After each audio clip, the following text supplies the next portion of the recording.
Considering that hope is not a strategy, what is it that we must do practically to ensure that the Nigeria of our dreams becomes a reality?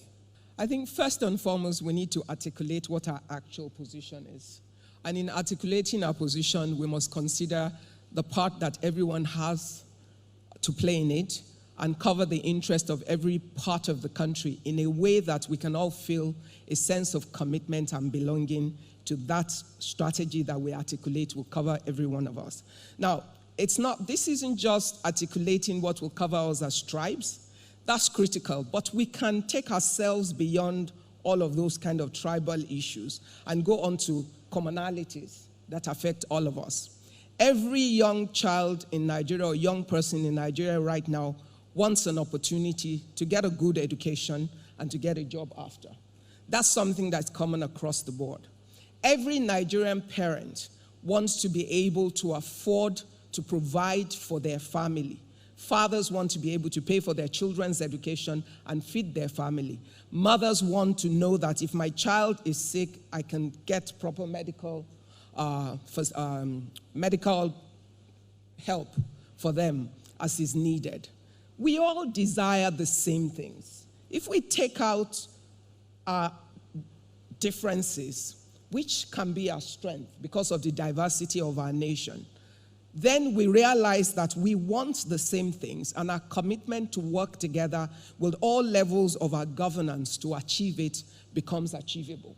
But in doing that, we must then plan it in stages and decide exactly what we have the capacity to do now without losing sight of the future. You know, one of the major things we need to do, we must consider that every educated mind becomes an asset to the nation. Every skilled and empowered person becomes an asset to the nation.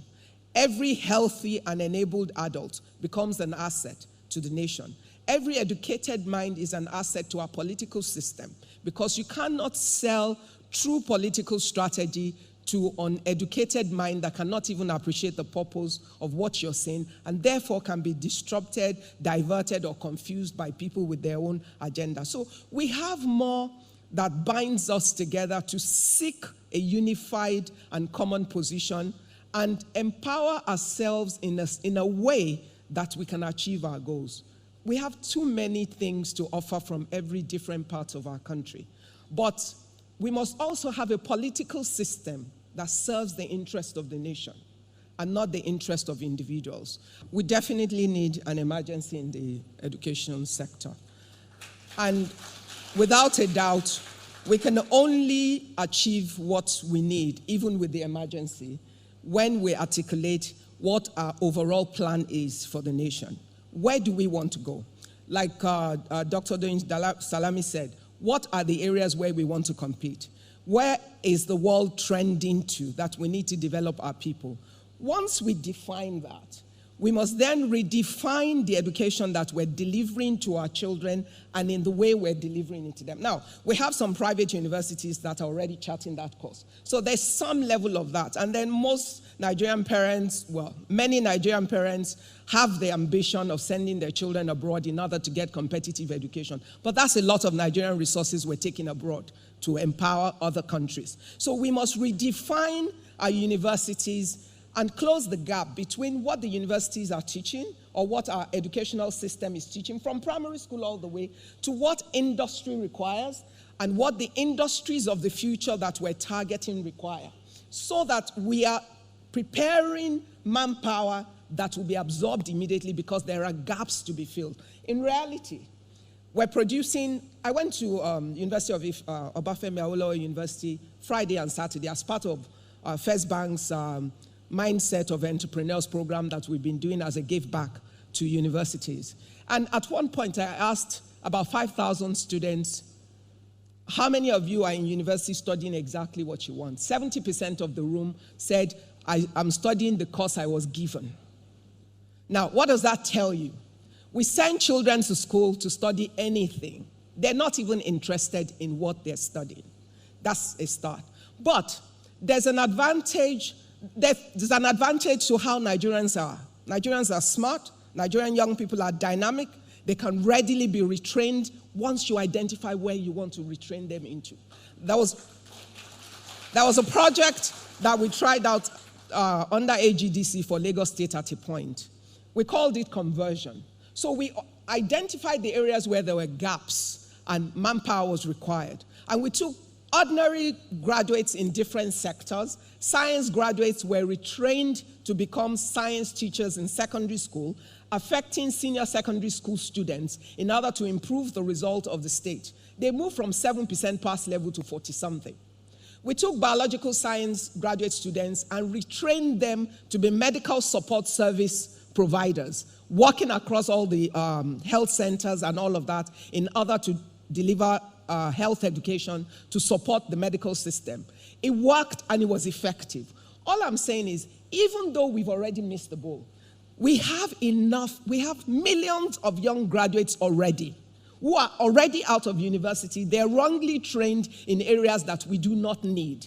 But we can have a deliberate plan to have, we need nurses as a country, but you can have a 1-year program to convert biological science graduates into nurses to fill the gap that we need. We need about 2 million teachers. We have a shortage of teachers. We can retrain those that already have single honors degree in any area with teaching methodology, 12 weeks teaching methodology, and we will fill every classroom with the right kind of teachers that we need. I mean, I've thought about 2020 to 2050. It's 30 years. How many elections? Count. And then think of what that represents in terms of disruption to the plan. We must define the plan now. Tomorrow is too late. And after defining it, we must agree collectively together how we can keep at it without disruption. And we must work it from federal to state. As far as I am concerned, the states are far more important. Why? Every citizen of Nigeria lives in a state, under the governance of a state. We shout about the federal government, blame them for everything. But really, the people who touch our lives every day are the state governors.